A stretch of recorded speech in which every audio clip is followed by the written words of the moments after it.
I've been in Cape Breton since 1970s. I grew up in upstate New York, and I assumed I would be a secretary or a waitress or something like that, and I came here and lived with my brother up in Cape North. So yeah, I think had I stayed in New York, I might have been a very different person.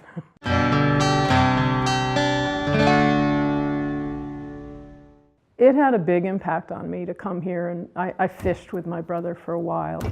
He was doing leather work then, and I helped him with that, and that's when I first thought about making things with my hands. And then I was a farrier for a while. I learned how to make horseshoes and shoe horses and use a hammer really well. And my husband and I built our house, so I picked up a lot of carpentry skills that way. And I don't know, just the lifestyle here encourages you to be independent, and just all the things you do here that make you use your body and your hands.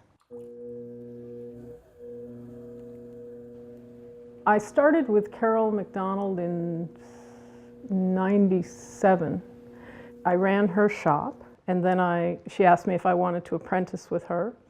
And at the time, I didn't think of myself as an artist or particularly want to be a potter, but I said I liked working for her and I would do whatever. She was right down the road, it was handy, and for the next 4 summers in a row, I watched her work and cleaned up after her and set her up for her day and did my own work on my own time. I think making my first mask was really exciting, and I was inspired by a photograph of a grizzly bear on an Audubon magazine cover. And it looked very human-like to me, and I couldn't get it out of my mind. And so when Carole said, we're going to do sculpting now, I wanted to do that. I try not to make them look scary or mean. I think it's in the spirit of protection when I make them. After that, it became really exciting for me. The wheel throwing was a hard go for a while, but now it's kind of like automatic. Sometimes shapes just happen when I'm throwing, and I try to repeat them if I like what's going on. I work with 3 different clays. I work with porcelain and stoneware, which are high-fired clays, and that's my functional pottery.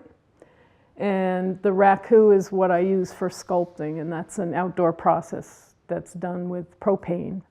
And my signature glaze is my green glaze, and I really love it. It never drips, and it can be a little overfired or a little underfired, and it still looks good.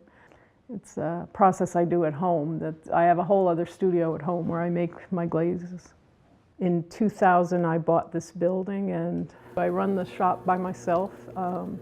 I design my studio so that I can see people while I'm working, and they can watch me while I'm working. And I come to work in the summertime, regular hours, and work away until someone comes. And if they enjoy watching me work, I keep going. If not, I chat.